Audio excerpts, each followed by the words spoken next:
நிகழ்ச்சியை தொடங்கிடலாமா? அக்காவை பேச கூப்பிடலாமா? என்ன பேசுவாங்க மேம்? இப்போ தான் சொன்னாங்க இல்லையா, எது தர்மம், எது தானம், என்ன செஞ்சால் நம்மளுடைய வாழ்க்கை உயரும் அப்படின்னு நிறைய விஷயங்கள் பேச போகிறாங்க. அவங்கள பற்றி நாம் தெரிஞ்சுப்போமா? அவங்க யார், எங்கேருந்து வந்திருக்காங்க, என்ன பண்ணிட்டு இருக்காங்க அப்படின்னு நாம் தெரிஞ்சுப்போம். அவங்க வந்து கவிஞர் ராசிகா. நம்ம குரோம்பேட்டை பகுதியில் வசிக்கக்கூடியவங்க. கெமிஸ்ட்ரி படித்தவங்க. இப்போ வந்து ஆர்கானிக் கெமிஸ்ட்ரியில் பிஹெச்டி பண்ணிகிட்ருக்காங்க. ஆனால் தமிழின் மீது அவர்களுடைய ஆர்வம் வந்து ரொம்ப அளப்பரியது. இளம் வயதிலேயே நிறைய கவிதை எழுதியிருக்காங்க, நிறைய பரிசுகள் வாங்கியிருக்காங்க, நிறைய மேடைகளில் பேசியிருக்காங்க, நிறைய நிகழ்ச்சிகளை இணைஞ்சு தொகுத்து வழங்கியிருக்காங்க. அந்த மாதிரி நிறைய சாதனையாளர் விருதெல்லாம் வாங்கியிருக்காங்க. அதில் ஒரு சிலது மட்டும், ஏன்னா அவங்கள பற்றி நான் டீட்டெயில்ஸ் கேட்கும்போது நேற்று ஒரு 15 பக்கம் அனுப்புனாங்க. அதெல்லாம் நான் பேசினேன்னு வைங்களேன், இன்னைக்கு 12 மணி வரைக்கும் அதை தான் பேசிக்கிட்டு இருப்போம். முடிச்ச உடனே நேராக வீட்டுக்கு போயிட வேண்டியதுதான் இல்லையா? அவங்கள பற்றி ஒரு சில விஷயங்கள், ஒரு சில ஹைலைட்ஸ் மட்டும் நான் வந்து சொல்ல போகிறேன். என்னென்ன விருதுகள், முக்கியமான விருதுகள் அப்படின்னு ஒரு சிலதை நான் சொல்கிறேன். எம்ஜிஆர் அவர்களினுடைய 100வது பர்த்டேல கவிதை வாசித்து முதல் பரிசை பெற்றிருக்கிறார். கவியரசு தமிழ்ச்சங்கம் வழங்கிய கவிதை தென்றல் விருது பெற்றிருக்கிறார். நம்ம எல்லாத்தையும் தெரிஞ்சுக்கிட்டு நிறைவில் கைத்தட்டலாம், சரியா? எல்லாத்தையும் நல்லா கேளுங்க. இதே மாதிரி நீங்களும் நிறைய பரிசுகள், நிறைய விருதுகள் வாங்கணும். இதே மாதிரி நீங்களும் நாளைக்கு பெரிய பேச்சாளராக, பெரிய கவிஞராக, பெரிய எழுத்தாளராக வரணும், சரியா? அவங்க என்னென்ன விருதுகள் வாங்கியிருக்காங்கன்னு தெரிஞ்சுக்கிட்டு நாம் நிறைவில் அவங்களுக்கான அந்த வாழ்த்தை தெரிவிக்கலாம். குறிஞ்சி கபிலர் தமிழ்ச்சங்கம் வழங்கிய இலக்கிய அறிவு விருது பெற்றிருக்கிறார். குரோம்பேட்டை மாணவர் கம்பர் கழகம் வழங்கிய பரிசினை பெற்றிருக்கிறார். திருவையாறு அவ்வை கோட்டம் வழங்கிய காந்தியடிகள் விருது பெற்றிருக்கிறார். அப்துல் கலாம் அவர்களினுடைய இல்லத்தில், ஏபிஜே அப்துல் கலாம் சார் தெரியுமா உங்களுக்குலாம்? தெரியுமா? மாணவர்களை கனவு காண சொன்னவர். உங்களை தூங்க விடுவது கனவு அல்ல, எது உங்களை தூங்க விடாமல் செய்வதோ அதுதான் கனவு. எதிர்கால இந்தியா இளைஞர்களின் கையில் இருக்கிறது அப்படின்னு சொல்லியிருக்காங்க இல்லையா? ஏபிஜே அப்துல் கலாம் அவர்களினுடைய நட்சத்திரங்களாக விளங்கக்கூடியவர்கள் நீங்க தான். நாளைய இந்தியா ஒளிமயமாக மாறணும் அப்படின்னா அது இளைஞர்களின் கையில், மாணவர்களின் கையில் இருக்கிறது அப்படின்னு வந்து பேசினவர். அவருடைய கடைசி ஆசை என்னன்னு தெரியுமா? மாணவர்கள் மத்தியில் இருக்கும் பொழுதுமே தன்னுடைய உயிர் பிரிய வேண்டும் என்பது அவருடைய கடைசி ஆசை. அதே மாதிரி அவருடைய அந்த நிறைவு நிமிடம் மாணவர்கள் மத்தியிலேயே தான் கழிஞ்சது. மாணவர்களுக்கு அறிவுரை வழங்கி கொண்டிருக்கின்ற பொழுது, மாணவர்களிடம் பேசி கொண்டிருக்கின்ற பொழுது மயங்கி விழுந்து உயிர் துறந்தார். அப்படி தன்னுடைய மூச்சுக்காற்று முழுவதும் மாணவர்களுக்காகவே அப்படின்னு வாழ்ந்த ஒரு மாமனிதர். அவருடைய இல்லத்தில் அவருடைய பிறந்த நாள் விழா வந்து நடைபெற்றது. அங்கு சென்று கவிதை வாசித்தவர் ராமேஸ்வரத்தில் ராசிகா அவர்கள். பொதிகை தொலைக்காட்சி நடத்திய பல்வேறு நிகழ்ச்சிகளில் கலந்துக்கிட்டு பல பரிசுகளை பெற்றிருக்கிறார், பரிசு தொகைகளை பெற்றிருக்கிறார். ழகரம் என்கின்ற ஒரு விளையாட்டு, அதே போல் தமிழோடு விளையாடு என்கின்ற ஒரு நிகழ்ச்சியில் கலந்து கொண்டு பரிசினை பெற்றவர். இவர் வந்து யூஜி படிக்கும்போது இங்கே இருக்கக்கூடிய எஸ்டிஎன்பி வைணவ மகளிர் கல்லூரியில் அவர் வந்து யூஜி முடித்தார். அங்கே முடிக்கும் பொழுது பெஸ்ட் அவுட் கோயிங் ஸ்டூடெண்ட், சிறந்த மாணவருக்கான விருதினை அவர் பெற்றிருக்கிறார். 2020ஆம் ஆண்டு, 2012 அந்த விருதை நான் வாங்கினேன். ஏன்னா அந்த காலேஜில் தான் நானும் படித்தேன். பெஸ்ட் அவுட் கோயிங் ஸ்டூடெண்ட் அப்படின்ற விருது 2012 நான் வாங்கினேன். 2020 என்னோட ஜூனியர் அவங்க வாங்கியிருக்காங்க. ரொம்ப மகிழ்ச்சி. இதே மாதிரி நிறைய பரிசுகள், நிறைய விருதுகளுக்கு சொந்தக்காரர். இன்னைக்கு நம்ம பள்ளிக்கு வந்து உங்ககிட்ட பேசுறது அப்படிங்கிறது நாம் செஞ்ச ஒரு பாக்கியம் அப்படின்னு தான் சொல்லணும். கவிஞர் ராசிகா அவர்களை உங்களின் கரவொலியோடு மீண்டும் அவருடைய அந்த விருதுகளுக்காகவும் பரிசுகளுக்காகவும் இன்னும் மென்மேலும் புகழடைய நம் பள்ளியின் சார்பாக அவருக்கு நன்றியினை நாம் தெரிவித்துக் கொள்வோம். எல்லாரும் சாப்பிட்டீங்களா? சாப்பிட்டீங்களா? சாப்பிடலையா? சாப்பிட்டீங்களா? சாப்பிட்டீங்களா? இன்னைக்கு பாருங்க, வெயிலே இல்லாமல் நம்ம சூழல், காலநிலை வந்து நமக்கு அப்படியே கை கொடுக்குது இல்லையா? காதுக்கு இனிமையாக நம்ம வந்து நிறைய விஷயங்கள் கேட்க போகிறோம். நிறைய கதை வந்து அக்கா உங்களுக்காக சொல்ல போகிறாங்க. கதை கேட்குறது பிடிக்குமா உங்களுக்கு? கதை கேட்குறது பிடிக்குமா? கதை சொல்ல பிடிக்குமா? கேட்க பிடிக்குமா? சொல்ல பிடிக்குமா? கதை சொல்வீங்களா? கதை சொல்கிறது பிடிக்குமா? கதை கேட்கறது பிடிக்குமா உங்களுக்கு? நிறைய கதை அக்கா வச்சுருக்காங்க, நிறைய சொல்லுவாங்க உங்களுக்கு. அதெல்லாம் நல்லா கேளுங்க. நான் வந்து ஒரு ஒரு ஒரு கதை 2 கதை சொல்லிட்டு நான் வந்து என்னுடைய பேச்சை நிறைவு செஞ்சுக்கிறேன். அதாவது படிக்கின்ற மாணவர்கள், அதாவது இந்த இளமை பருவம் அப்படிங்கிறது கற்பூர பருவம் அப்படின்னு சொல்லுவாங்க கவியரசர் கண்ணதாசன் அவர்கள். இளமையில நீங்க எதை மனசுக்குள்ள ஏத்துக்கிட்டாலும் அப்படியே உள்ள போய் பதிஞ்சிருமா. இப்போ ஒரு மரம் இருக்கு. மரம் வந்து பச்சை மரம். பச்சை மரம்னா என்ன? உயிரோட இருக்கிற ஒரு மரம். உயிரோட இருக்கிற மரத்துல நீ போய் ஆணி அடிச்சினா என்ன ஆகும்? ஆணி அடிச்சினா என்ன ஆகும்? உள்ள அப்படியே இறங்கிடும் இல்லையா? ஆணி அடிச்சுனா உள்ளே போய் அப்படியே இறங்கிடும். அதே மாதிரி பசுமரத்தாணி போல அப்படின்னு சொல்லுவாங்க உங்களுடைய இளமை பருவத்தை. இந்த வயசில் உங்களுக்கு எது சொன்னாலும் மனசில் ஆழமாக போய் பதிஞ்சிருமா. அதனால தான் இளைஞர்களுக்கு நாம் வந்து நல்வழிப்படுத்துறதுக்கு நிறைய விஷயங்கள் உங்கள் மத்தியில் சொல்லும் பொழுது நம்மளுடைய சமுதாயம் இன்னும் பெரிய அளவில் விழிப்படையும் விரிவடையும் அப்படின்னு எல்லாருமே என்ன பண்ணுறாங்க, பள்ளி மாணவர்கள் கிட்ட பேசுறது தான் விரும்புகிறாங்க இல்லையா? அப்போ இந்த வயசில் நீங்கள் மனசில் பதிய வைக்கக்கூடிய விஷயங்கள் எல்லாமே என்ன ஆகும், அப்படியே ஆழமாக பதிஞ்சு உங்கள் வாழ்க்கையினுடைய முன்னேற்றத்திற்கு பயன்படும். அதனால் நல்ல விஷயங்களை நாம் வந்து என்ன பண்ணணும், மனசுக்குள்ளே பதிய வச்சுக்கணும் இல்லையாப்பா? நல்ல விஷயங்களை தேடி தேடி நாம் கற்றுக்கணும். அதை நம்ம சொல்லிக் கொடுக்கறதுக்காக பள்ளி இருக்குது, ஆசிரியர்கள் இருக்காங்க, பெற்றோர்கள் இருக்காங்க. எல்லாரும் சொல்லக்கூடிய அந்த விஷயங்களை நாம் என்ன பண்ணணும், மனசில் உள்வாங்கி அவங்க சொல்படி நாம் நடக்கணும். அப்படி நடந்தோன்னா நம்மளுடைய வாழ்க்கை தரம் அப்படிங்கிறது என்ன ஆகும், நிச்சயமாக மென்மேலும் உயரக்கூடியது. ஒரே ஒரு கதை. திருச்சி பக்கத்தில் பத்மாவதி அப்படின்னு ஒருத்தவங்க இருக்காங்க. அவங்களுக்கு வந்து எக்ஸாம் எழுதுறதுனா ரொம்ப பிடிக்குமா. உங்களுக்கு பிடிக்குமா? எக்ஸாம் எழுதுறதுனா பிடிக்குமா? பிடிக்குமா? உண்மையாக பிடிக்குமா? உங்கள் மேம்லாம் உட்காந்துட்டு இருக்காங்கன்னு தானே சும்மா தலையாட்டுறீங்க இல்லையா? பிடிக்குமா எக்ஸாம் எழுதுறது உங்களுக்கு? சரி, டீச்சர்ஸ் எல்லாம் சொல்லுன்னு சொல்கிறாங்களா? எக்ஸாம் எழுதுறதுனா ரொம்ப பிடிக்கும் இல்லையா? அவங்க என்ன பண்ணுவாங்களாம், அந்த மேடம் அவங்க வந்து மகப்பேறு மருத்துவர் கைனகாலஜிஸ்ட். நிறைய குழந்தைகளை வந்து அவங்க என்ன பண்ணியிருக்காங்க, ஆரோக்கியமான குழந்தைகளை வந்து அவங்களுக்கு சிகிச்சை பண்ணி என்ன பண்ணியிருக்காங்க, இந்த உலகத்துக்கு கொண்டு வந்திருக்காங்க. அவங்களுக்கு இப்போ வந்து 90-92 வயசு இருக்கும், ஆரோக்கியமாக இருக்காங்க. அதுக்கு காரணம் என்னன்னா மனதிடம். இந்த வயசுலையும் பேரும் புகழோடும் ஆரோக்கியத்தோடும் இருக்காங்க அப்படின்னா இளம் வயதில் எதையாவது சாதிக்க வேண்டும் என்கிற துடிப்பு அவங்களுக்குள்ள இருந்தது. அந்த சாதனை தான் அவங்கள பெரிய அளவுக்கு உயர்த்துச்சு. அவங்க கிட்ட ஒரு முறை பேட்டி எடுக்கும்போது கேட்டிருக்காங்க, உங்களுடைய இந்த வலிமைக்கு என்ன காரணம்? நீங்கள் அந்த வயசுலேயே நல்லா படித்து நிறைய மார்க்கெல்லாம் எடுத்து ஒரு மிக சிறந்த மருத்துவராக உருவாகி இருக்கீங்க, அதுக்கு என்ன காரணம் அப்படின்னு கேட்கும்போது அவங்க என்ன சொல்லியிருக்காங்க அப்படின்னா, எனக்கு எக்ஸாம்னா ரொம்ப பிடிக்கும், எக்ஸாமை நான் வந்து கொண்டாடுவேன், ஒவ்வொரு எக்ஸாம் நடக்கும் பொழுதும் புது யூனிஃபார்ம் நான் எடுப்பேன். நாம் என்ன பண்ணுவோம், பொங்கல், தீபாவளி, கிறிஸ்மஸ், ரம்ஜான்லாம் வரும்போது புது புது ட்ரெஸ் எடுத்து போடுவோம் இல்லையா? அவங்க வந்து ஒவ்வொரு எக்ஸாமுக்கும் புது புது யூனிஃபார்ம் எடுத்து அந்த புது ட்ரெஸ்ஸை போட்டுட்டு எக்ஸாம் ஹால்குள்ளே போய் உட்காருவாங்களாம்.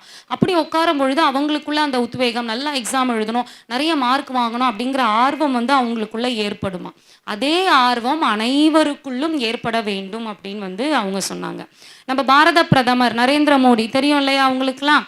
அவர் வந்து எக்ஸாம் வாரியர் அப்படின்னு ஒரு புக் எழுதியிருக்காரு. அதில் எக்ஸாம் பரீட்சையின் போது பசங்க ரொம்ப பயப்படுவாங்க. குறிப்பாக அந்த பப்ளிக் எக்ஸாம்லாம் நெருங்கும் போது பசங்க வந்து ரொம்ப பயப்படுவாங்க. நம்ம சாதாரணமான ஒரு டெஸ்ட்டுக்கே பயப்படுவோம் இல்லையா?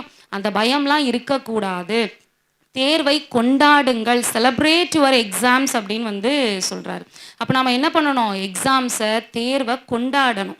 அப்படி ஐயா ஜாலி எக்ஸாம் அப்படின்னு நாம் யோசிக்கும் பொழுது அந்த எக்ஸாமை என்ன பண்ண முடியும், நம்ம நினச்சதை விட சூப்பராக எழுதி பாஸ் பண்ண முடியும் இல்லையா? நல்லா படிச்சுட்டு ஐயோ எக்ஸாம் வந்துருச்சு அப்படின்னு பயந்தோன்னா என்ன ஆகும், படித்தது எல்லாம் மறந்து போயிடும் இல்லையா? இப்போ நம்ம முன்னாடி ஒரு ஸ்வீட் வைக்கிறாங்க, கிருஷ்ணா ஸ்வீட்ஸ் அப்படின்னாலே மைசூர் பாக்கு ஃபேமஸ், கேள்விப்பட்டிருக்கீங்களா? அப்படியே வாயில் வச்ச உடனே சாப்பிட்றதே தெரியாது, அப்படியே உள்ளே கரைஞ்சி போயிடும். நான்லாம் எவ்வளோ கொடுத்தாலும் சாப்பிடுவேன் உட்காந்து. தினமும் எங்கள் வீட்டில் ஒரு பாக்ஸ் காலியாகுதா உடனே போய் வாங்கிட்டு வந்துடுவோம், ஒரு பாக்ஸ் காலியாகுதா உடனே போய் வாங்கிட்டு வந்துடுவோம்.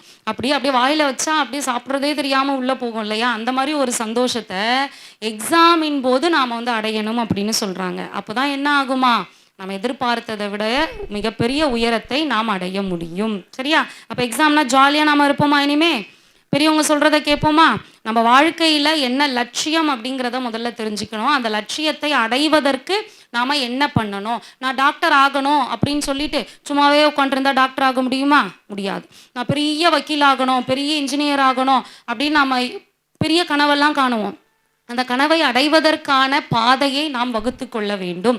அந்த பாதையில் நாம் சரியாக பயணித்தோம் அப்படின்னா என்ன ஆகும்? நாம் எதிர்பார்த்த உயரத்தை நிச்சயமாக அடைய முடியும் இல்லையா? சரி, எல்லாருமே வந்து ஒரு மிகப்பெரிய ஆளாக இந்த சமுதாயத்தில் நம்ம பள்ளி மாணவர்கள் உருவாவீர்கள் என்கின்ற நம்பிக்கையோடு உங்களை வாழ்த்தி, இப்பொழுது நம் நிகழ்ச்சிக்கு சிறப்பு விருந்தினராக வருகை தந்திருக்கும் கவிஞர் ராசிகா அவர்களை சிறப்புரை ஆற்ற உங்களின் கரவொலியோடு வரவேற்று மகிழ்கிறேன்.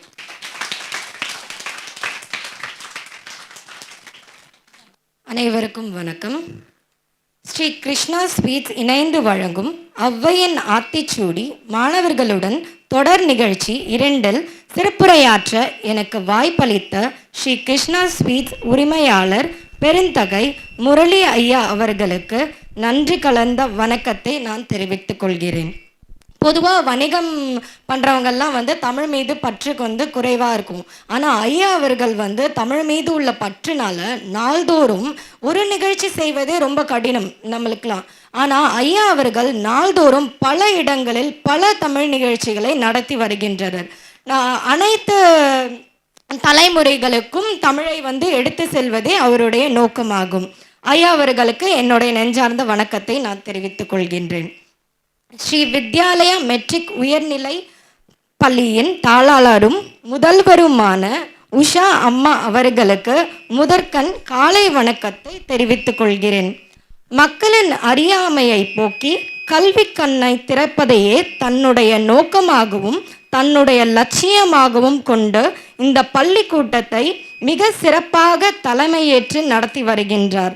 தாளாளருமான முதல்வருமான அம்மாவிற்கு மீண்டும் ஒரு முறை நன்றி கூற கடமைப்பட்டிருக்கின்றேன். அம்மா அவர்களுக்கு வந்து ஒரு பலத்த கை தட்டலாமா நம்ம எல்லாரும்?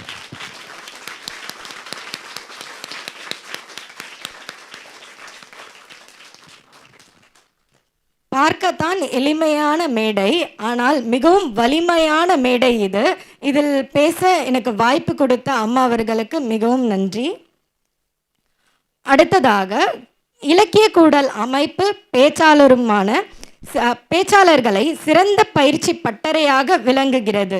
இந்த இலக்கிய கூடலின் தலைவர் கம்பன் கழக பேச்சாளர் தமிழ்நாடு நன்கு அறிந்த சகோதரி திருமதி ரேகாமணி அவர்களுக்கு என் நெஞ்சார்ந்த நன்றியை தெரிவித்துக் கொள்கின்றேன்.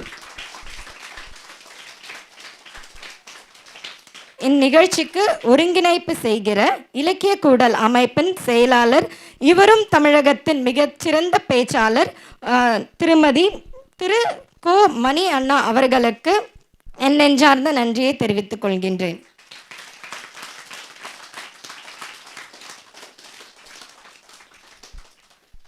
என்னுடைய உரையை கேட்பதற்கு ஆர்வத்தோடு காத்திருக்கும் ஆசிரிய பெருமக்களுக்கும் மாணவ செல்வங்கள் அனைவருக்கும் என் இனிய காலை வணக்கம். எது தர்மம் என்ற தலைப்பில் பேச வந்திருக்கின்றேன். சரி, சொல்லுங்க, எது தர்மம்? ஒருவர் வாழ்க்கையில் கடைபிடிக்க வேண்டிய வழிமுறைகளே தர்மமாகும். தர்மத்தை வந்து நம்ம கொடை, கருணை, தயை அப்படின்னு சொல்லி நம்ம பல பொருளில் வந்து நம்ம குறிப்பிடுறோம். தர்மத்தை வந்து மனிதர்கள் வந்து தர்மம் என்றால் முதலில் சரியான செயல்களை செய்ய வேண்டும், இரண்டாவது சரியான பாதையில் நடக்க வேண்டும். சரியான செயல்களை எப்படி நம்ம செய்யலாம்? சரியான செயல் செய்யணும்னா நல்ல எண்ணம் இருக்கணும். அப்போது நல்ல எண்ணம் மனதில் பதிய வேண்டும். நல்ல எண்ணங்கள் நல்ல செயல்களாகும்.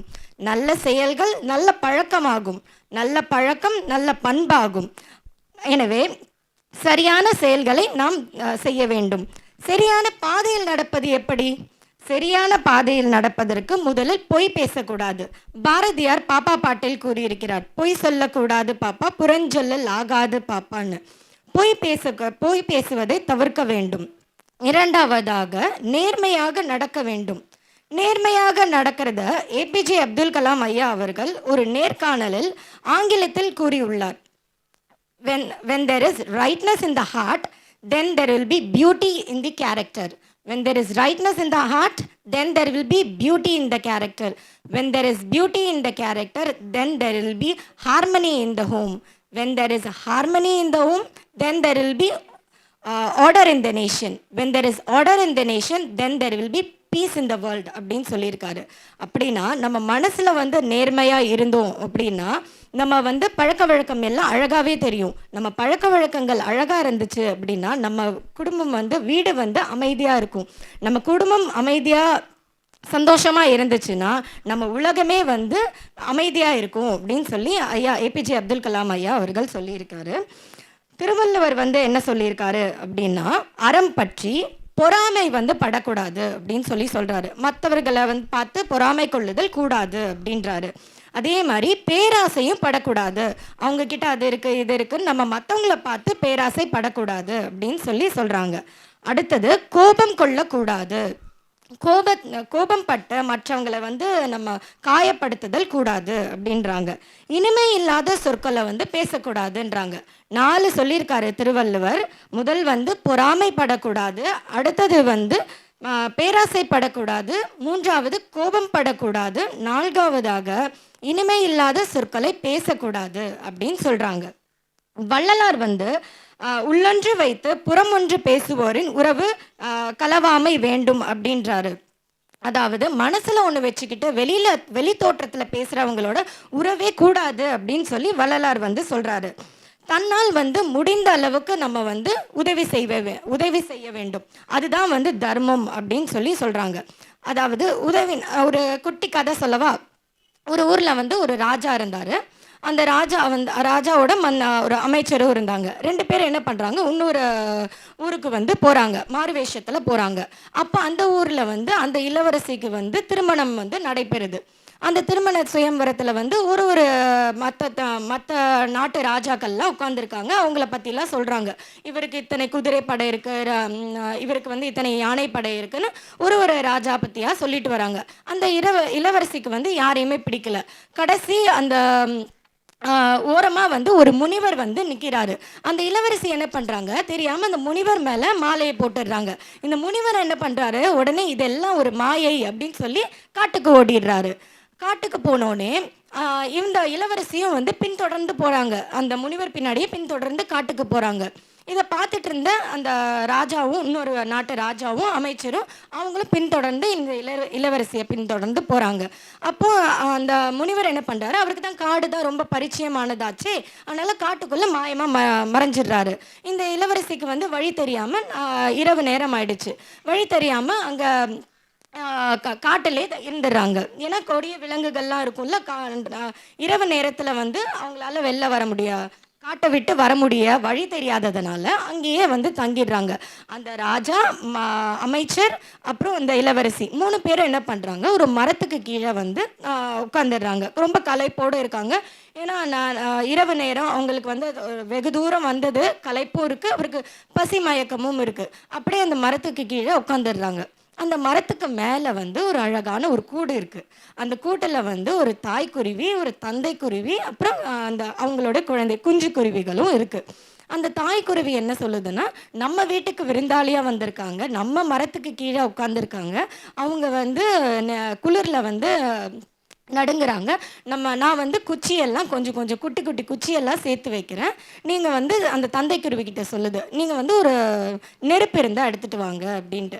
அந்த தந்தை குருவி உடனே வேகமாக போகுது நெருப்பு எடுத்துகிட்டு வர. இந்த குஞ்சு குருவிகளும் தாய் குருவியும் வந்து குட்டி குட்டியாக அந்த குச்சியெல்லாம் சேர்த்து வைக்கிறாங்க. அந்த தந்தை குருவியும் வந்து நெருப்பு எடுத்துகிட்டு வந்து நெருப்பு மூட்டி அவங்களுக்கு குளிர் காயிறாங்க. அவங்களுக்கு குளிருக்கு வந்து இதமாக இருக்குது. அடுத்து அந்த தாய்க்குருவி கேட்குது, குளிருக்கு இதமாக இருக்குது, சரி அவங்களுக்கு பசிக்கும் இல்லை, பசி ஆறணும்ல அவங்க, நான் வேணால் வந்து அந்த நெருப்பில் விழுந்து இரையாயிடுறேன், அவங்களுக்கு வந்து நான் பசிக்கு வந்து இரையாயிடுறேன் அப்படின்னு சொல்லி அந்த தாய்க்குருவி சொல்லுது. தாய்க்குருவி சொன்னோடனே இந்த தந்தைக்குருவி என்ன பண்ணுது, அந்த தாய்க்குருவி இறந்த உடனே தந்தைக்குருவி வந்து ஒரு இறைச்சி வந்து எப்படி பத்தும், 3 பேர் இருக்காங்கன்ட்டு உடனே அந்த தந்தைக்குருவியும் அந்த நெருப்பில் விழுந்து இறந்துடுது. இதை பார்த்துட்டு இருந்த அந்த குஞ்சு குருவிகள் என்ன பண்ணுது, தாயும் தந்தையும் வந்து எவ்வழி செல்கிறார்களோ அவ்வழியே நாமும் செல்வோம், அதுதான் தர்மம் அப்படின்னு நினச்சிட்டு அந்த குஞ்சு குருவியும் அந்த நெருப்பில் விழுந்து அவங்களுக்கு வந்து உணவாக வந்து இருக்குது. இதுலேருந்து என்ன தெரியுதுன்னா, தர்மம் அந்த சூழ்நிலைக்கு ஏற்ற மாதிரி வந்து செயல்படுவதே தர்மம். அந்த குருவிகளின் வந்து தர்மம் வந்து அந்த சூழ்நிலைக்கு ஏற்றவாறு நடப்பது ஆகும். இன்னொரு கதை சொல்கிறேன். இன்னொரு கதையில் வந்து என்னென்னா, ஒரு அம்மா வந்து கீரை விற்றுட்டு போகிறாங்க. கீரை வந்து ஒரு 2 கட்டு கீரை வந்து 10 ரூபா, ஒரு கட்டு கீரை 10 ரூபா அப்படின்றாங்க. இன்னொரு அம்மா வந்து என்ன சொல்கிறாங்கன்னா, இல்லை இல்லை 2 கட்டு வந்து 10 ரூபாய்க்கு கொடு அப்படின்னு சொல்கிறாங்க. உடனே அந்த அம்மா இல்லைம்மா அதெல்லாம் இல்லை, 2 கட்டெல்லாம் 10 ரூபாய்க்கு தர முடியாதுன்னு சொல்லிட்டு கிளம்பிடுறாங்க. அப்புறம் கொஞ்சம் தூரம் போயிட்டு, சரிம்மா நான் 2 கட்டு வந்து 15 ரூபாய்க்கு தரேன் வாங்கிக்கோங்க அப்படின்னு சொல்கிறாங்க. உடனே இந்த அம்மாவும் சரின்னு சொல்லிட்டு வாங்கிக்கிறாங்க. அப்போ அவங்களால முடியல, தள்ளாடி ஒரு மயக்கத்தோடு இருக்காங்க. அப்புறம் அந்த 15 ரூபாவை கொடுத்து அந்த கீரை கட்டை 2யும் வாங்கிடுறாங்க இந்த அம்மா.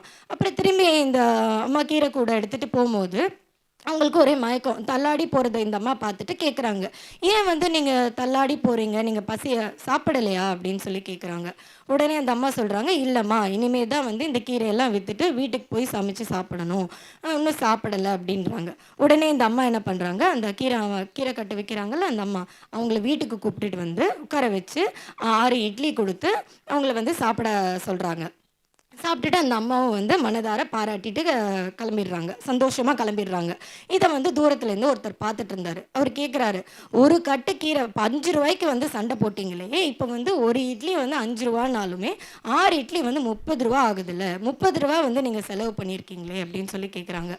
உடனே அந்த அம்மா சொல்கிறாங்க, அவங்க வந்து தள்ளாடி பசி அப்படின்னு வரும்போது நம்ம வந்துட்டு அவங்களுக்கு உணவு கொடுக்கணும், அதுதான் வந்து சிறந்த தர்மம் அப்படின்னு அவங்க சொல்கிறாங்க. இந்த கதை மூலமாக உங்களுக்கு புரியுதா தர்மம் என்ன என்று கதை புரிஞ்சுதா எல்லாருக்கும்? மாணவர்கள் மனதில் வந்து இளம் பருவத்தில் வந்து இந்த தர்மம் தொடர்பான அடிப்படை பண்புகள் வந்து என்னென்னா, உண்மையை பேசுதல், அடுத்தது பிறருக்கு உதவி செய்தல் வேண்டும், உயிர்களிடத்தில் அன்பு காட்டுதல் வேண்டும். இவற்றையெல்லாம் கடைபிடித்தால் பிற்காலத்தில் நாமும் சிறந்து விளங்கலாம். தர்மம் என்றும் நிலைத்து நிற்கும். கற்க கசடர கற்பவை கற்றபின் நிற்க அதற்கு தக. நல்லா படிக்கணும், நிறைய படிக்கணும். நம்ம கேள்விப்பட்டிருக்கோம்ல, நல்லா படிக்கணும் நிறைய படிக்கணும். ஆனால் நல்லா படிக்கிறது வேறு, நிறைய படிக்கிறது வேறு. நிறைய படித்தா நிறைய சம்பளம் வந்து வாங்கலாம், ஆனால் நல்லா படித்தா நம்ம நிறைய சம்பளம் கொடுக்கலாம். நம்ம தாளாளர் அம்மா மாதிரி நிறைய படித்து நல்லா படிச்சிங்கன்னா நீங்களும் வந்து உங்களை போல ஆசிரியர்களுக்கும் மாணவர்களுக்கும் கல்வி வந்து கொடுக்கலாம். சரிங்களா? நம்ம சுவாமி விவேகானந்தர் ஐயா என்ன சொல்லியிருக்காருன்னா, ஒருத்தர் வந்து லட்சியம்ன்றது எல்லாருக்கும் ரொம்பவும் வந்து முக்கியமானது. வாழ்க்கையில் வந்து குறிக்கோள் லட்சியம்ன்றது ரொம்பவும் முக்கியமானது. அதை வந்து சுவாமி விவேகானந்தர் ஐயா ஒரு சொல்லியிருக்காரு, a man is not poor without a rupee, but a man is really poor when he does not have an ambition or a goal அப்படின்னு சொல்லியிருக்காரு. அதாவது ஒரு மனுஷன் காசு இல்லைன்னா அவன் வந்து ஏழை கிடையாது, ஆனால் அவன்கிட்ட ஒரு கோலோ இல்லை ஒரு லட்சியம் எதுவுமே வாழ்க்கையில் இல்லைன்னா அவன் தான் உண்மையான ஏழை அப்படின்னு நம்ம சுவாமி விவேகானந்தர் ஐயா வந்து சொல்லியிருக்காரு. உன்னை நம்பு, முதலில் உன்னை நம்பு, உன்னை நீ வந்து ஜெயித்து காட்டு, உன்னால் முடியும் அப்படின்றத நீ தான் முதல்ல நம்பணும். இல்லை என்னால் முடியாது, என்னால் எக்ஸாம் படிக்க முடியல, என்னால் வந்து இது பண்ண முடியாது அப்படின்னு உனக்கு சந்தேகம் வந்து வரக்கூடாது. முதல்ல என்னால் முடியும், நீ வந்துட்டு உனக்கு வந்துட்டு மற்றவங்களை வந்து இவனை விட நான் அதிக மார்க் வாங்கணும் அப்படின்றத விட ஃபஸ்ட்டு வந்து உனக்கு நீ வந்து ஹெல்த் காம்படிஷன் நீ ஒன்றை நீயே எடுத்துக்கணும். நீ வந்து நான் இப்போ ஒரு எக்ஸாமில் 70 மார்க் வாங்குறேன் அப்படின்னா அடுத்த எக்ஸாமில் நான் வந்து 75 மார்க் வாங்கணும், அதுக்கு அடுத்த எக்ஸாமில் நான் 80 மார்க் வாங்கணும்னு உன்னை நீயே வந்து மேன்மைப்படுத்திக்கணும். மற்றவங்கள பார்த்து வந்து நான் அவனை மாதிரி வந்து நான் ஆகணும் அப்படின்றத நம்ம வந்து பண்ணக்கூடாது. நீ என்னைக்கு வந்து உன்னை நீயே ஒரு காம்படிஷனாக எடுத்து என்னால் முடியும்னு நினச்சி உன்னை நீயே வந்து செதுக்குறியோ அன்றைக்கி தான் நீ வந்து வாழ்க்கையில் வந்து பெரிய இடத்துக்கு போவ. கல்வி வந்து நம்மளுக்கு என்னன்னா, கல்வி வந்து நம்மளுக்கு கல்வியால் மட்டும்தான் நம்மளுக்கு வந்து ஒரு சுதந்திரத்தை வந்து நம்மளால் வாழ்க்கைக்கு தர முடியும். மற்ற எதனாலையுமே நம்மளுக்கு வந்து சுதந்திரத்தை தர முடியாது. அதனால்தான் கற்றோருக்கு வந்து சென்ற இடமெல்லாம் சிறப்பு அப்படின்னு சொல்கிறாங்க. நம்மளால் முடியாது அப்படின்னு வந்து நம்மளுக்கு சந்தேகம் வரும்ல, எல்லாருக்கும் வரும். அதே மாதிரி நம்ம ஏபிஜே அப்துல் கலாம் ஐயா அவருக்கும் ஒரு அவர் இஸ்ரோவில் வேலை செஞ்சார்ல, எல்லாருக்கும் தெரியும்ல, ஐயா வந்து இஸ்ரோவில் வேலை செஞ்சார். அப்போ வந்துட்டு அவருக்கு ஒரு பணி கொடுக்குறாங்க, அவரோட மேலதிகாரி வந்து ஒரு பணி கொடுக்குறாங்க. அதாவது 7 வருஷத்தில் வந்து ஒரு ராக்கெட் வந்து இது பண்ணணும் அப்படின்னு சொல்லிட்டு ஒரு பணி மாதிரி கொடுக்குறாங்க. அப்போ அவருக்கு வந்து சந்தேகம் வருது, இந்த மாதிரி வந்து என்னால் பண்ண முடியுமா, என்னால் வந்து முடியாது, ஏன்னா வந்துட்டு என்னை விட திறமைசாலி, என்னை விட அனுபவசாலிலாம் நிறைய பேர் இருக்காங்க. ஆனால் வந்து என்னால் எப்படி பண்ண முடியும் அப்படின்னு சொல்லி அவருக்கு ஒரு சந்தேகம் வருது. அப்போ வந்துட்டு அவரோட குரு என்ன சொல்கிறாரு அப்படின்னா, உன்னால் வந்து நம்மளுக்கு ஒரு வேலை கொடுக்குறாங்க, நம்மளுக்கு ஒரு செயல் செய்யணும் அப்படின்னா நம்மளுக்கு வந்து பிரச்சனைகள் வரதான் செய்யும். ஆனால் அந்த பிரச்சனையை வந்து உன்னை தலைவனாக்க வந்து நீ விடக்கூடாது. நீ தான் அந்த பிரச்சனைக்கு தலைவனாக்கி அதை சரி செஞ்சு நீ வந்து வெற்றியை பெறணும் அப்படின்னு சொல்லி சொல்கிறாங்க. நாமளும் மாணவர்களாகிய நாமளும் படிப்பில் வந்து கவனம் செலுத்தி நம்மளுக்கு வர பிரச்சனைகளில் வந்து நீ தலைவனாகி நீ வந்து அதை வெற்றி பெற்று வாகை சூட வேண்டும். ஒரு பலூன் இருக்குன்னு வச்சுக்கோங்களேன். கலர் கலராக பலூன் இருக்குது.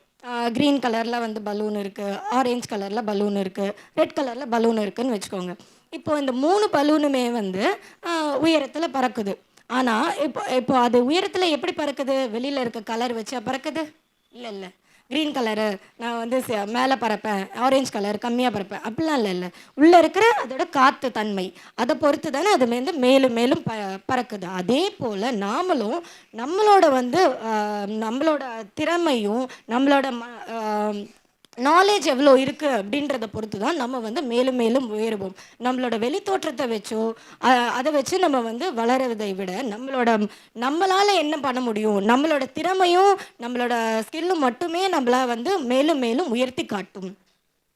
இப்போது ஒருத்தர் வந்து வாழ்க்கையில் வந்து வெற்றி பெறணும், இல்லைன்னா வந்து ஒரு செயலை வந்து செய்யணும், சிறப்பாக செய்யணும் அப்படின்னா அதுக்கு வந்து 5 வழிமுறைகள் இருக்குதுன்னு வச்சுக்கோங்களேன். முதல்ல வந்து என்னென்னா நம்ம வந்து முயற்சி எடுக்கணும். முயற்சி வந்து எப்படி எடுக்கணும்னா, நம்ம காகம் பார்த்துருக்கோம்ல, காக்கா பார்த்துருக்கோம்ல எல்லாரும். காக்கா என்ன பண்ணணும், முயற்சி எப்படி எடுக்கும்? ஃபஸ்ட்டு தண்ணி இருக்குன்னு பார்த்துருக்கோம். பார்த்துட்டு அதுக்கு வந்து தண்ணி ஒரு கல்லாக போடும். அந்த இதில் வந்துட்டு ஒரு கல்லாக போட்டு மேலே தண்ணி வந்தோன்னே குடிக்கும் இல்லை? அதுதானே நம்ம காக்கா கதை தெரிஞ்சிருக்கோம்ல. அதே மாதிரி நம்மளும் வந்து முயற்சி எடுக்கணும். நம்மளுக்கு என்ன கோல் அப்படின்னு சொல்லி நம்ம வந்து நம்ம இலக்கு என்ன அப்படின்றத ஃபஸ்ட்டு முடிவு பண்ணிட்டோம்னா அதற்கான முயற்சியை நீ முதல்ல எடுக்க ஆரம்பிக்கணும். முயற்சி எடுக்கணும். அடுத்தது வந்து என்ன பண்ணணும்னா, நம்ம கொக்கு பார்த்துருக்கோம்ல, கொக்கு என்ன பண்ணும், அதுக்கான தகுந்த நேரம் வரும் வரை காத்திருக்கும். கரெக்டாக? இப்போ வந்து குட்டி குட்டி மீனெல்லாம் போகும், அதெல்லாம் வந்து அது விட்டுரும். அந்த நேரம் வர வர காத்திருந்து பெரிய மீனாக பார்த்து அது வந்து சாப்பிடும். அதே மாதிரி நாமளும் குக்கு மாதிரி தகுந்த நேரம், சின்ன சின்ன டிஸ்ட்ராக்ஷன்ஸ், சின்ன சின்ன சந்தோஷத்துக்காக இது பண்ணாமல் பெரிய வெற்றிக்காக நம்ம வந்து நம்ம நேரத்தை வந்து செலவழித்து காத்திருந்தோன்னா நம்மளுக்கு கண்டிப்பாக வெற்றி வந்து நிச்சயம். அடுத்தது நம்ம வந்து நாயெல்லாம் பார்த்துருக்கோம்ல, நாயெல்லாம் விசுவாசமானது, விழிப்புணர்வாக இருக்கும். யாராச்சும் வீட்டுக்கு வந்தாங்கன்னா அது யாரெல்லாம் வரா என்ன ஏதுன்னு பார்த்து வச்சுருக்கோம், விழிப்புணர்வாக இருக்கும் இல்லை? அதே மாதிரி நம்ம வந்து என்றைக்குமே விழிப்புணர்வோடு இருக்கணும். நம்மளோட குறிக்கோளை அடையும் வரை ஒரு விழிப்புணர்வோடு செயல்பட வேண்டும். அடுத்தது வந்து நம்ம வந்து தேவைக்காக மட்டுமே நம்ம வந்து இப்போ நம்மளோட இலக்கு இருக்குது அப்படின்னா நம்ம தேவைக்காக மட்டுமே நம்ம வந்து நம்மளோட நம்ம பார்க்குறதா இருக்கட்டும், நம்ம வந்து பேசுகிறதா இருக்கட்டும், இல்லை நம்ம கேட்குறதா இருக்கட்டும், எல்லாமே வந்து நம்ம குறிக்கோளை நோக்கியே இருக்கணும். டிஸ்ட்ராக்ஷன்ஸ் எல்லாருக்கும் வரும் தான். இப்போ எல்லாருக்கும் வந்து டிவி இருக்குது, கையில் ஃபோன் இருக்குது, எல்லோரும் வந்து ஈஸியாக டிஸ்ட்ராக்ட் ஆகிடுறாங்க. நம்ம வந்துட்டு ஒரு குறிக்கோளை நோக்கி போகிறோம் அப்படின்னா நம்மளுக்கு டிஸ்ட்ராக்ஷன்ஸ் இருக்குன்னா கொஞ்சம் நேரம் நீ பார்க்கலாம். ஆனால் நீ அதுலேயே உன்னோட நேரத்தை வந்து நீ செலவு செஞ்சுனா உன்னோட நேரமும் வீணாகும், நீ வெற்றிக்கான பாதையும் எளிதில் வந்து நீ நெருங்க முடியாது. நேரம் வந்து எல்லாரும் என்ன சொல்லுவாங்க, பொன் போன்றது அப்படின்னு சொல்லுவாங்க. காலம் வந்து பொன் போன்றதுன்னு தானே சொல்லுவாங்க. ஆனால் இப்போ பொண்ணோ பொருளோ நம்ம தொலைச்சிட்டோன்னா திரும்பி வாங்கலாம் தானே? பொண்ணுன்னா தொலைச்சாலும் நம்ம திரும்பி வாங்கிக்கலாம், பணம் இருந்துச்சுன்னா. பொருளை தொலைச்சாலும் திரும்பி வாங்கிக்கலாம். ஆனால் நேரம் போனது தான். திரும்பி வாங்க முடியுமா? முடியாதுல்ல. இப்போ திரும்பி காலையிலேருந்து திரும்பி வர முடியுமா? முடியாதுல்ல. இப்போ நேரம்ன்றது எவ்வளோ ரொம்ப வாழ்க்கையில் வந்து எவ்வளோ முக்கியமானது. கரெக்டாக? நேரம் வந்து பொன் போன்றது கிடையாது, நேரம் வந்து உயிர் போன்றது. ஏன்னா உயிர் வந்து ஒரு முறை போனதுன்னா அது போனது தான். அதே மாதிரி நேரமும் ஒரு முறை நம்ம தவற விட்டோம்னா அது தவற விட்டது தான். அந்த நேரம் வந்து நம்மளுக்கு திரும்பி கிடைக்கவே கிடைக்காது எப்பயுமே. அதனால் மாணவர்களாகிய நீங்கள் வந்து அந்த நேரத்தை வந்து சரியாக பயன்படுத்தணும். சரியாக பயன்படுத்தினீங்கன்னா கண்டிப்பாக உங்களுக்கு வெற்றி நிச்சயம். நம்ம வந்து எல்லாரும் ஒரு பாதுகாப்பு வலயத்தோடு இருப்போம். நம்ம வந்து இல்லை நான் கஷ்டப்பட மாட்டேன், நான் வந்து இவ்வளோ தான் படிப்பேன், இவ்வளோ நேரம் தான் நான் படிப்பேன், மீதி நேரம்லாம் நான் விளையாடுவேன், என்னெல்லாம் கஷ்டப்பட முடியாது, நல்லா ராப்பகலாக படிக்க முடியாது, என்னெல்லாம் இது பண்ண முடியாது நம்ம நினச்சோன்னா நம்ம ஜெயிக்க முடியாது, நம்ம வந்து வெற்றியை வந்து பார்க்க முடியாது. என்றைக்கு நம்ம கஷ்டப்படுறோமோ அன்றைக்கி தான் நம்ம வந்து நம்ம கஷ்டத்துக்கான பலன் நமக்கு கிடைக்கும். வெற்றி வந்து நம்ம நம்மளுக்கு கை கொடுக்கும். ஓகேவா? அதனால் ஒருத்தர் வந்து ஒரு செயலில் செய்யணுன்னாலோ இல்லை வந்து ஒரு காரியம் கை கூடணுன்னாலும் நம்ம முதல்ல என்ன பண்ணணும்? முதல்ல என்ன சொன்னேன்? காக்கா மாதிரி முயற்சி பண்ணணும். கரெக்ட். காக்கா மாதிரி முயற்சி பண்ணணும். அடுத்தது கொக்கு மாதிரி நேரத்திற்காக காத்திருக்கணும். மூன்றாவது நாய் போல விழிப்புணர்வோடு இருக்கணும். சரிங்களா? நாலாவது வந்து தேவையான கருத்துக்களை மட்டும் நம்ம வந்து எடுத்துக்கணும். அஞ்சாவது வந்து நம்ம பாதுகாப்பு வளையம், நம்மளால் கஷ்டப்பட முடியும் அப்படின்னு சொல்லி நம்ம கஷ்டப்பட்டு நம்ம நம்ம பண்ணோன்னா அதற்கான பலன் வந்து நிச்சயமாக நம்மளுக்கு கிடைக்கும். அதே மாதிரி நம்ம வந்து நம்மளுக்கு யாராச்சும் உதவி செய்கிறாங்கல்ல, நம்ம அவங்கள வந்து மறக்கக்கூடாது. அதே மாதிரி நம்மக்கிட்ட ஒருத்தவங்க வந்து அன்பு காட்டுறாங்க அப்படின்னா நம்ம அவங்கள வந்து வெறுக்கக்கூடாது. நம்மக்கிட்ட ஒருத்தவங்க வந்து நம்பிக்கை வைக்கிறாங்களா, அவங்கள ஏமாற்றக்கூடாது. இது மூணும் நம்மளுக்கு யார் பண்ணுவா? ஆசிரியர் பண்ணுவாங்க, நம்ம அம்மா அப்பா பண்ணுவாங்க. கரெக்டா? கரெக்டா? ஆசிரியரும் அம்மா அப்பாவும் நம்மளுக்கு என்ன பண்ணுவாங்க? அன்பாக இருப்பாங்க, நம்மளுக்கு உதவி செய்வாங்க, நம்மளுக்கு வந்து நம்பிக்கை கொடுப்பாங்க. கரெக்டா? நம்ம கூட இருப்பாங்க. அப்போது நம்ம அவங்கள என்ன பண்ணக்கூடாது? பொய் சொல்லக்கூடாது அவங்கக்கிட்ட வந்துட்டு நம்ம எடுத்தறிஞ்சு பேசக்கூடாது, அவங்கள கஷ்டப்படுத்தக்கூடாது. மெயினாக வந்து அவங்கள என்ன பண்ணக்கூடாது அப்படின்னா, அவங்க வந்து நம்மளுக்கு நம்பிக்கை வைக்கிறாங்க. ரொம்ப பெரிய நம்பிக்கை நம்ம மேலே வச்சுருக்காங்கல்ல, நம்ம குழந்தை வந்து நல்லா வளருவா, நம்ம குழந்தை நல்ல ஒரு நிலைமைக்கு போவா அப்படின்னு சொல்லி தானே அவங்க கஷ்டப்படுறாங்க, நம்பிக்கை வைக்கிறாங்க. அந்த நம்பிக்கை வந்து நம்ம காப்பாற்றணும்ல எல்லாரும். அதனால் ஆசிரியர்கிட்டையும் அம்மா அப்பா கிட்டேயும் யாரும் வந்து பொய் சொல்லக்கூடாது. அவங்க நம்பிக்கையை வந்து காப்பாற்றணும். அவங்கக்கிட்ட வந்து நம்பிக்கை துரோகம் பண்ணவே கூடாது. சரிங்களா? அடுத்ததாக ஒரு 15 நிமிஷம் அப்போது தர்மம்னா நம்ம வந்துட்டு உண்மை பேசணும், பிறருக்கு வந்து உதவணும், மற்றவங்களை வந்து கஷ்டப்படுத்தக்கூடாது, நேர்மையான வழியில் வந்து நடக்கணும். அதே மாதிரி கல்வி வந்து வாழ்க்கையில் வந்து ரொம்பவும் மிகவும் முக்கியமானது. இப்போ நம்ம வந்து படிக்கலை அப்படின்னா இளமையில் கல் அப்படின்னு சொல்லுவாங்கல்ல. இளமையில் கல் ஏன்னு சொல்கிறாங்க? இப்போ காலையில் அக்கா கூட சொன்னாங்க, பசுமலை தாணி போல அப்படின்னு சொல்லி சொன்னாங்கல்ல. அப்போனா நம்ம சின்ன வயசில் நம்மளுக்கு வந்து என்ன சொல்கிறாங்களோ, சின்ன வயசில் நம்ம என்ன படிக்கிறோமோ அதுதான் வந்து வளர வளர வளர வளர நம்மளுக்கு வந்து அது மனசில் அப்படியே பதிஞ்சிரும். 5ல் விளையாதது 50ல் விளையாது அப்படின்னு சொல்லி நம்ம கேள்விப்பட்டிருக்கோம். பழமொழி கேள்விப்பட்டிருக்கோம்ல எல்லாரும். அது ஏன் சொல்கிறாங்க? சின்ன வயசில் நம்மளை என்ன சொல்லி திருத்துறாங்களோ, சின்ன வயசில் நம்மளுக்கு என்ன கலை வந்து நம்ம கற்றுக்குறோமோ அதுதான் வந்து பிற்காலத்துலலாம் நம்ம சின்ன வயசில் நம்ம கற்றுக்க மறந்துட்டோம், அதை கற்றுக்க முடியாமல் தவற விட்டுட்டோம். அந்த வாய்ப்பை வந்து நம்ம தவற விட்டுட்டோம்னா அப்புறம் வந்து பிற்காலத்தில் அந்த வாய்ப்பை தேடி வந்து நம்ம போக முடியாது. ஏன்னா நேரம் வந்து நான் சொன்னேன்ல, நேரம் வந்து என்ன சொன்னேன்? உயிர் போன்றது. நேரம் வந்து உயிர் போன்றது. ஒரு வாட்டி வந்து நம்ம நேரத்தை நம்மளுக்கான வாய்ப்பை வந்து தவற விட்டோம்னா மறுபடியும் நம்மளுக்கு வந்து வாய்ப்பு வந்து தேடி வராது. இப்போ வந்து நம்ம நிறைய டைம் இருக்குது. இப்போ நம்ம வந்து படிக்கிறது மட்டும்தான் நம்ம வேலை. கரெக்டாக? இப்போ நம்ம படிக்கிறத விட்டுட்டு நம்ம வந்து விளையாடலாம், எல்லாரும் விளையாடலாம். ஏன்னா எல்லாருக்கும் வந்து டிஸ்ட்ராக்ஷன்ஸ் இருக்கும், இது பண்ணும், விளையாடலாம். ஆனால் நீங்கள் அதை எப்படி வச்சுக்கணும்னா, இப்போ எல்லாருக்கும் மேக்ஸ் படிக்கணும், கெமிஸ்ட்ரி படிக்கணும், ஐயோ என்னடா படிக்கணுமா அப்படின்னு சொல்லி எல்லாருக்கும் இருக்கும்ல. ஆனால் நம்ம அந்த படிக்கிறது இன்ட்ரெஸ்டிங்காக படிக்கணும். அதாவது எப்படின்னா, இப்போ வந்துட்டு பீரியாடிக் டேபிள் தெரியுமா? கெமிஸ்ட்ரியில் ஃபஸ்ட்டு 10 எலமெண்ட்ஸ் தெரியுமா? தெரியாதா? ஓகே. ஃபஸ்ட்டு இப்போ நம்ம பீரியாடிக் டேபிள்னு இல்லை, ஏதாச்சும் நம்ம ஒன்று படிக்கிறோம் அப்படின்னா அதை வந்து நம்மளுக்குள்ள கற்பனையாக ஒரு பிக்சரைஸ் பண்ணிக்கணும். நம்ம வந்து இது வந்து இப்படி இருக்குது, ஒன்றுத்துக்கு ஒன்று கனெக்ட் பண்ணி இப்போ ஊருக்கெலாம் நம்ம போகிறோன்னு வச்சுக்கோங்களேன், காலையில் சீக்கிரமாக எழுந்துச்சி நம்ம என்ன பண்ணுவோம்? எப்பயும் நம்ம லேட்டாக எழுந்திரிப்போம், ஆனால் ஊருக்கெலாம் போனோம்னா மட்டும் ஜாலியாக சீக்கிரமாக எழுந்துச்சி சீக்கிரமாக கிளம்பி எல்லாம் பண்ணிவிடுவோம். ஏன் போகிறோம்? ஏன்னா நம்மளுக்கு ஒரு கற்பனை இருக்கும், நம்ம மனசில் வந்து ஒரு கற்பனை இருக்கும். நம்ம சீக்கிரமாக எழுந்திரிச்சு சீக்கிரமாக சட்டை போட்டு சீக்கிரமாக நம்ம வந்து ஃப்ரெண்ட்ஸோட ஊருக்கு போகணும், எல்லாரையும் பார்க்கணும் அப்படின்னு ஒரு எக்ஸைட்மெண்ட் இருக்கும் நம்மளுக்கு எல்லாருக்குமே இருக்கும்ல. அதனால் அந்த ஒரு ஆர்வத்தில் நம்ம என்ன பண்ணுவோம்? எல்லாமே சரியாக செய்வோம். அப்போ அதே ஆர்வம் நம்மளுக்கு படிப்புலேயும் இருக்கணும். அதே மாதிரி நீங்கள் வந்து படிக்கிறதுலையோ நீங்கள் அந்த மாதிரி கற்பனை பண்ணி படிங்க. இந்த மாதிரி எல்லாத்தையும் பிக்சரைஸ் பண்ணி கற்பனை பண்ணி நீங்கள் படிச்சிங்க அப்படின்னா உங்களால் வந்து ஈஸியாக அந்த சப்ஜெக்டை வந்து புரிஞ்சிக்க முடியும். அந்த சப்ஜெக்டை புரிஞ்சு நேசித்து படிச்சிங்க அப்படின்னா எளிதாக அந்த சப்ஜெக்டை வந்து நம்ம கற்றுக்கலாம். பிக்சரைஸ் பண்ணி படித்தோம் அப்படின்னா அது வந்து நம்ம மனசுலேருந்து போகாது இல்லை. ஒரு விஷயத்த நம்ம வந்து ஒன்றத்தோட ஒன்று கனெக்ட் பண்ணி நம்ம படித்தோம் அப்படின்னா அது எப்படி மறந்து போகும், நம்மளுக்கு அது மறக்காது. உடனே இந்த கொஷின் கேட்குறாங்கன்னா உடனே அதை வந்து நம்ம இன்னொருத்தோட கனெக்ட் பண்ணிக்கிட்டோம்னா ஓகே இதுனா இது அப்படின்னு சொல்லி நம்மளுக்கு ஞாபகம் வரும். ஞாபகம் வரும்போது அது நம்மளுக்கு வந்து எப்பயுமே வாழ்க்கை ஃபுல்லாக ஞாபகம் இருக்கும். இப்போ எனக்குலாம் வந்து நான் படிக்கும் போதெல்லாம் பீரியாடிக் டேபிள்லாம் வந்துட்டு எப்படின்னா ஒரு சாங் மாதிரி ஒன்று சொல்லுவாங்க. எங்கள் சார்லாம் ஸ்கூலில் வந்து ஒரு சாங் மாதிரி சொல்லி கொடுத்தாங்க. அப்போ அது என்ன ஆகுதுன்னா அந்த ஃபஸ்ட்டு 10 எலமெண்ட்ஸ் இருக்குல்ல, first 10 elements hydrogen, helium, lithium, beryllium, boron, carbon, nitrogen, oxygen, fluorine. அது எப்படின்னா எனக்கு ஒரு இது மாதிரி சொல்லுவாங்க.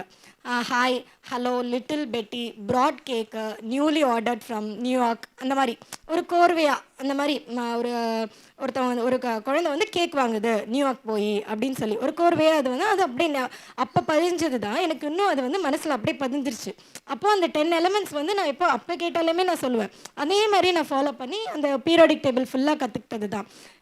என்னோட கெமிஸ்ட்ரி மேலே உள்ள இன்ட்ரெஸ்ட் வந்து எனக்கு வந்த ஆசிரியர்கள் வந்து அதை சொல்லிக் கொடுத்த விதம் தான் வந்துட்டு எனக்கு அந்த கெமிஸ்ட்ரி மேலே உள்ள இன்ட்ரெஸ்ட் தான். நான் இப்போ வந்து பிஎஸ்சி முடித்து எம்எஸ்சி வந்து ஆர்கானிக் கெமிஸ்ட்ரி முடித்து இப்போ பிஹெச்டி வரைக்கும் வரதுக்கு காரணம் வந்து அந்த ஆசிரியர்கள் சொல்லிக் கொடுத்ததை வந்து இன்ட்ரெஸ்ட்டாக சொல்லிக் கொடுத்ததை நம்மளும் வந்து அதே இதில் வந்து பிடிச்சி படித்தது மட்டும்தான் இதோட காரணம். சரிங்களா?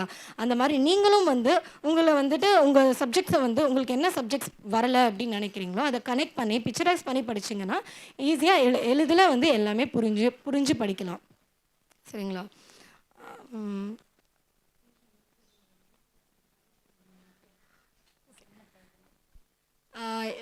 இப்போ நான் கேட்ட பழமொழியில் வந்து ஏதாச்சும் என்னென்ன சொல்லுங்கள் பார்ப்போம். நிறைய பழமொழி சொன்னேன்லடா, 1-2 பழமொழி சொன்னேன் சார். ஏதாச்சும் ஒருத்தர் கூட எஞ்சி சொல்லுங்கள். வள்ளலார் சொன்னது சொன்னேன், இல்லை பாரதியார் சொன்னது சொன்னேன், அப்புறம் நேரத்துக்கு ஒரு பழமொழி சொன்னேன், அப்புறம் எல்லாத்துக்கும் ஒரு பழமொழி சொன்னேன்ல.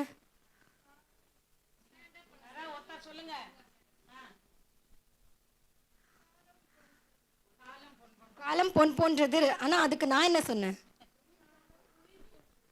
சரி, பொய் சொல்லக்கூடாதுன்னு பாரதியார் என்ன சொன்னாருன்னு சொன்னேன். பொய் சொல்லக்கூடாது பாப்பா, புறஞ்சொல்லல் ஆகாது பாப்பா சொன்னல, வந்துருச்சா? சரி, கதை என்ன கதை உங்களுக்கு பிடிச்ச கதை என்ன? நான் சொன்னதுலேயே உங்களுக்கு எந்த கதை ரொம்ப பிடிச்சிருந்துச்சு? நிறைய கதை சொன்னல, ஒரு முனிவர் கதை சொன்னேன், அப்புறம் வந்துட்டு அந்த கீரை கதை சொன்னேன், பலூன் கதை சொன்னேன், இந்த மாதிரி நிறைய கதை சொன்னல. என்ன கதை புரிஞ்சுது? அதுலேருந்து நீங்கள் என்ன கருத்து எடுத்துக்கிட்டீங்க சொல்லுங்கள் பார்ப்போம். யாராச்சும் ஒருத்தர் சொல்லுங்கள், ஷார்ட்டாக கூட சொல்லுங்கள். இந்த கதை இதுலேருந்து இந்த கருத்து நான் எடுத்துக்கிட்டேன் அப்படின்னு சொல்லி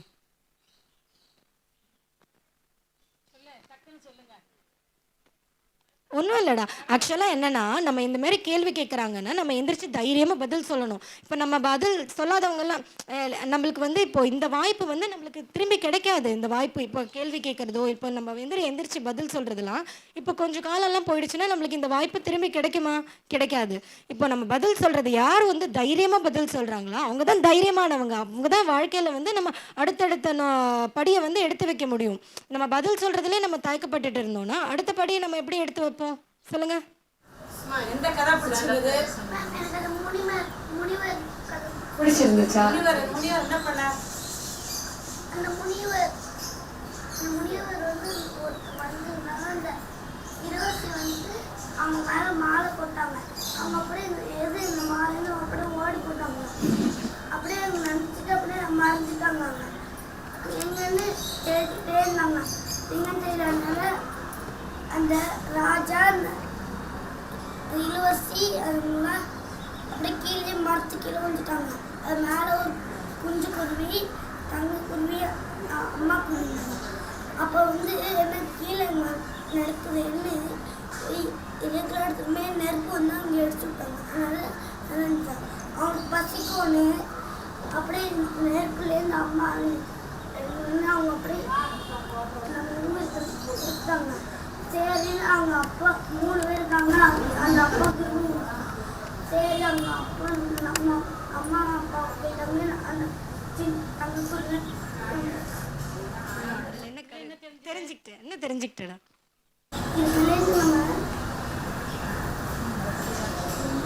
கதை பிடிச்சதுன்னு சொன்னேன். அதுல என்ன தெரிஞ்சுக்க? யார் இருந்தாலும் யாராவது சாப்பாடு இல்லைன்னா சாப்பிட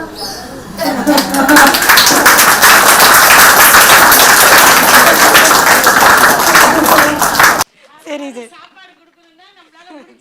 கொடுக்கணும். சூப்பர்டா சூப்பர்டா. தைரியத்தை நான் பாராட்டுறேன். சூப்பர்டா தம்பி, உட்கார். லாஸ்ட் வரைக்கும் கொண்டு வந்து அவன் நாலேஜுக்கு என்ன புரிஞ்சுனாக்க, சாப்பாடு இல்லாதவனுக்கு எப்படியாவது சாப்பாடு கொடுக்கணும் அப்படிங்கும்போது அவன் சொன்னது சூப்பர். வேற என்ன கதை?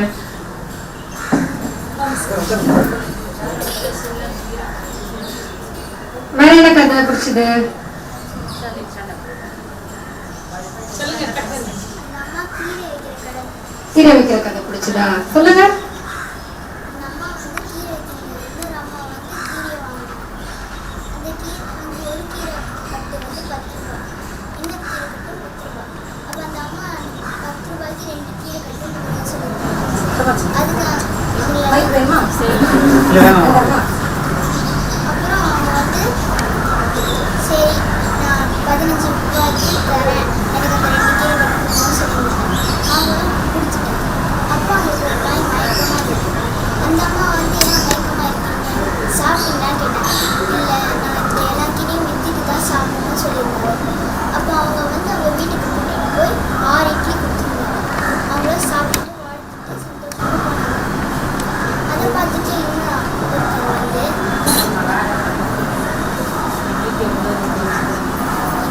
இல்ல என்ன தெரிஞ்சுக்குது இந்த கதையில? எல்லாருக்கும் தர்மம்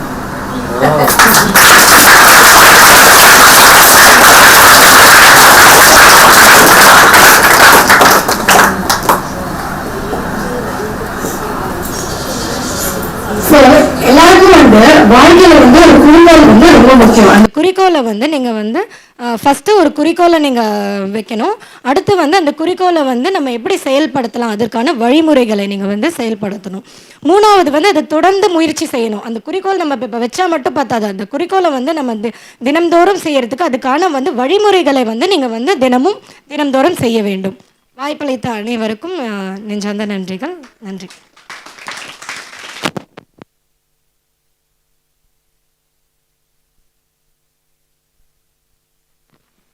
எது தர்மம் அப்படின்னு ரொம்ப அழகாக நிறைய விஷயங்கள், நிறைய கதைகளோட உங்களுக்கு வந்து எது தர்மம் அப்படிங்கிற ஒரு விஷயத்தை பதிய வச்சாங்க இல்லையா? நிறைய கதைகள் ரொம்ப அழகாக எல்லாருமே சொன்னீங்க. இதிலேருந்து நீங்கள் எவ்வளோ அழகாக இதை கேட்டிருக்கீங்க அப்படிங்கிறத எங்களால் புரிஞ்சுக்க முடியுது. தன்னுடைய நேரத்தை ஒதுக்கி உங்களுக்காக இந்த சிறப்புரையை வழங்கிய கவிஞர் ராசிகா அவர்களுக்கு மீண்டும் ஒரு முறை நெஞ்சார்ந்த நன்றியினை தெரிவித்துக் கொள்வோம். அவருக்கு இப்பொழுது சிறப்பு செய்யப்படுகிறது. நம் பள்ளியினுடைய தாளாளரும் முதல்வருமான உஷா மேம் அவர்கள் அவருக்கு பொன்னாடை அணிவித்து சிறப்பு செய்கிறார்.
நன்றியுரை. இது எது தர்மங்கிறத பற்றி நல்லா சொல்லி அதை உங்களை வந்து மோட்டிவேட் பண்ணி உங்களுடைய மனசுக்கு தகுந்தா போல் உங்களுடைய நாலேஜுக்கு தகுந்தா போல் ரொம்ப அழகாக பேசினாங்க. இப்போ இவங்க வந்து அவங்க கெமிஸ்ட்ரி டீச்சர் வந்து எப்படி பாடல் மூலியமாக சொல்லி கொடுத்தாலும் எனக்கு எங்கள் ஸ்கூலில் வந்து வல்லின மெல்லின எழுத்துக்கு சொல்லி கொடுத்தாங்க, பாட்டு மூலியமாக சொல்லி கொடுத்தாங்க. அன்று ஊமை பெண்ணல்லோ இன்று பேசும் பெண்ணல்லோ, ஐயா உன்னை கண்டு தமிழ் பாடும் பெண்ணல்லோ, கசட்ட தப்பற வல்லினமாம் கஞ்சனமன மெல்லினமாம் எரல வழல இடையினமாம்னு அப்போ சொல்லி கொடுத்தது. இன்றைக்கும் எனக்கு உங்கள் குழந்தைகளுக்கு நம்ம ஸ்கூல்களுக்கு நம்ம பசங்களுக்கு இந்த வல்லினம் மெல்லினம் எழுத்து போடும் சொல்லும்போது இந்த பாட்டை நான் சொல்லாமல் இருந்ததே கிடையாது. ஸோ பாட்டு மூலியமாக குழந்தைகளுக்கு ஒரு இதுக்கு படிப்புகளை சொல்லி கொடுக்கும்போது அது பசுமரத்து ஆணி போட பதியுங்கிறது அவங்க சொன்னதும் 50 வயசுக்கு முன்னாடி நாங்கள் படித்ததுக்கும் இன்றைக்கும் அதே மாதிரி லெவலில் இருக்குங்கிறத நினைக்கும் போது ரொம்ப பெருமையாக இருக்குது. ராசிகா அவர்கள் குழந்தைகளுக்கு தகுந்த மாதிரி இளமையாக சிறுசாக சின்ன சொற்களுக்கு உகந்ததாக உங்கள் நாலேஜுக்கு இந்த மாதிரி பேசினதுக்கு ரொம்ப ரொம்ப நன்றி. இந்த விழாவினை சிறப்படுத்தி கொடுத்ததுக்கு திருமதி ரேகாமணி அவர்களையும் மணி அவர்களையும் நான் மிகவும் என்ன சொல்கிறேன், நன்றி எப்படி சொல்கிறேனே தெரியாது. இந்த வருஷம் புதுசாக ஆரம்பிக்கும் பொழுது இந்த விழாவு ஒரு இனிப்பு பொங்கலாக கிருஷ்ணா ஸ்வீட்ஸ் கொடுத்ததுக்கும் அதை நடத்தி கொடுத்த இந்த நிகழ்ச்சி ஒருங்கிணைப்பாளர் மணி அவர்களுக்கும் என்னுடைய மனமார்ந்த நன்றியை தெரிவித்துக் கொள்கிறேன். நன்றி, வணக்கம்.